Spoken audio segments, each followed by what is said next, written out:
Good morning, students. Welcome back to chapter 6 Carbon. And today we are going to learn about the flame of candle, compounds of carbon. In that, we will see the preparation of carbon dioxide, catching fire, and how to control fire. First, flame of candle. A flame of candle consists of three zones. These are innermost zone, middle zone, and outer zone.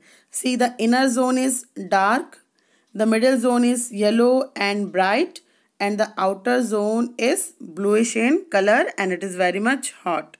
Now see in detail. The innermost zone of a flame is dark or black. It consists of hot, unburned vapors of the combustible material. It is the least hot part of the flame. It is the coldest part of the flame, the inner part. The middle zone of a flame is yellow. It is bright and luminous. Luminous means it gives lots of light. The fuel vapor burn partially, not completely. The fuel vapors burn partially in the middle zone because there is not enough air of burning in this zone. The partial burning of fuel in the middle zone produces carbon particles. These carbon particles then leave the flame as smoke. It has moderate temperature. Then the outermost zone. The outermost zone is bluish in color. It is a non-luminous zone. That means it not give light but gives heat.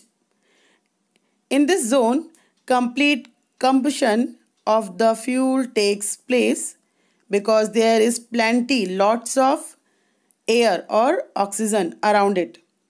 The outermost zone has the highest temperature in the flame. It is the hottest part of the flame and the maximum temperature is 1800 degree Celsius. Now see, the goldsmith use flame of kerosene lamp to make ornaments in different forms out of gold and silver. They use a metallic blowpipe to blow outermost zone of flame. It is because the outermost zone of flame is hottest zone which undergo complete burning. Gold and silver have high melting point. It helps in easily melting gold metals into different shape and patterns. Now the formation of carbon dioxide gas.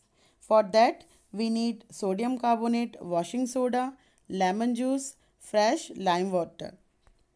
Take some sodium carbonate in a test tube. Then put some lemon juice or vinegar into the test tube and see what happens.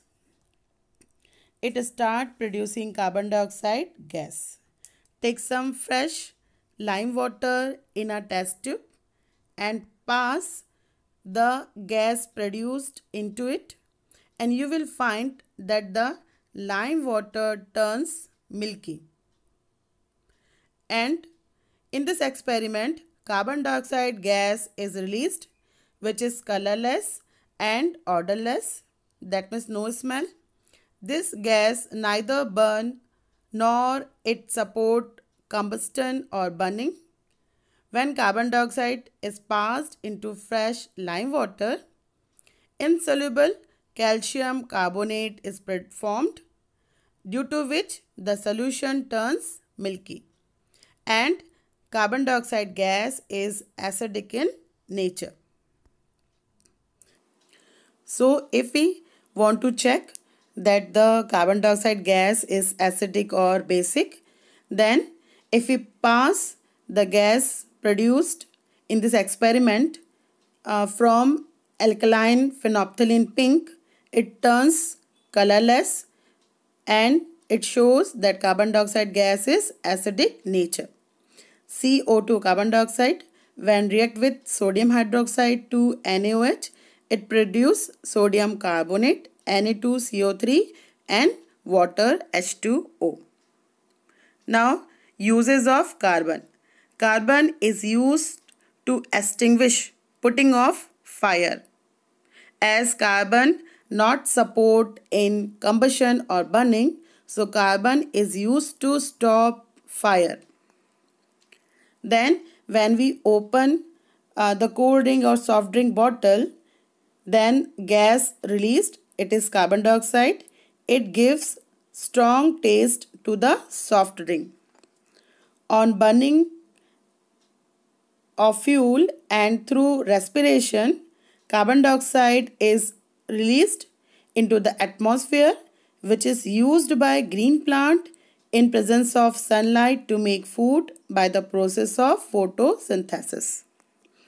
Carbon dioxide is used as a coolant when the temperature is minus 79 degrees Celsius. Then carbon dioxide is cooled. It solidified, turns into solid, that means into ice, and this solid carbon dioxide is called dry ice. It is used as a coolant. Okay, so when carbon dioxide gas is cooled at the temperature of minus 79 degrees Celsius, it turns from gas to solid. It turns into dry ice, and dry ice is used as a coolant. Then diamond. Diamond is a form of carbon. It is used for making jewelries and for cutting. We use diamond. Then graphite. Graphite is also a form of carbon. It is used as a pencil lead, and graphite is a good conductor of electricity. So in dry cell or cell as an electrode, we use graphite. Then how to control fire?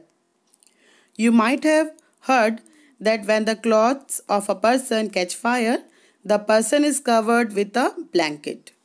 As we know that air is essential, required for burning, when the person is covered with a blanket, the burning clothes lose contact with air, due to which fire is extinguished. In festivals like in Deepavalis, when we burn cracker, on burning crackers, light, noise and many gases are produced. Sometimes this can also be a reason of burning. Then you must have heard about the forest fire. In extreme summer heat, dry grass catches fire at some places.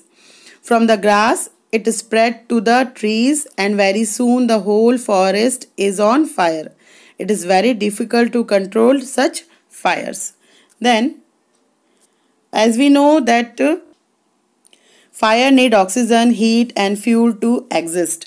However, it can be extinguished by removing any one of these, either air or heat or fuel. Suppose we have put the glass over the candle, and we see that when there is no air, the flame of candle extinguished, that means getting put off. Firemen throw water on the fire and fire get extinguished. Water brings the temperature of the combustible material below its ignition temperature and cut off the supply of air. Then water is not used for electrical fire. In that case, it is best to use carbon dioxide for fire extinguisher. Carbon dioxide covers the fire like a blanket, due to which contact between the fuel and oxygen cut off. And now the students, at the end in this chapter we have learned carbon is a non-metallic element. It is a non-metal. Carbon shows allotropies, that means carbon present in different physical form like diamond, graphite, coal, kajal, and different forms of the same element having different physical properties but same chemical properties are called allotropic forms. In this way, the property of having different form of an element is called allotropy. Fluorine is a newly discovered allotropic form of carbon. Then, in a free state, carbon is found in the form of diamond, graphite and coal, etc. And in a substance form as calcium carbonate, carbohydrate, fat, protein and vitamins. That means we eat the food that give us carbohydrate, protein, vitamins. They contain carbon. Substances which burn are called combustible substances, and which do not burn are known as non-combustible substances. Carbon combines with hydrogen in different proportions to form hydrocarbons. Hydrocarbons are used for making many things that we use in our daily life. Combustion is the process of oxidation, that means gaining oxygen, and it liberates heat and light, that is a burning. Burning is known as combustion and it is due to oxygen. Flame is that area where there is combustion of gases, substances. In the flame on a candle, there are three distinguished zones: inner dark zone, middle shining bright zone, outer light bluish zone. In the reaction with sodium carbonate and lemon juice, we get carbon dioxide gas. This gas does not help in burning and it is acidic in nature. Carbon dioxide is used in soft drink, as coolant, fire extinguisher and dry ice. So our chapter finished here. Assignment of this chapter you will get in our next class. Till that, thank you.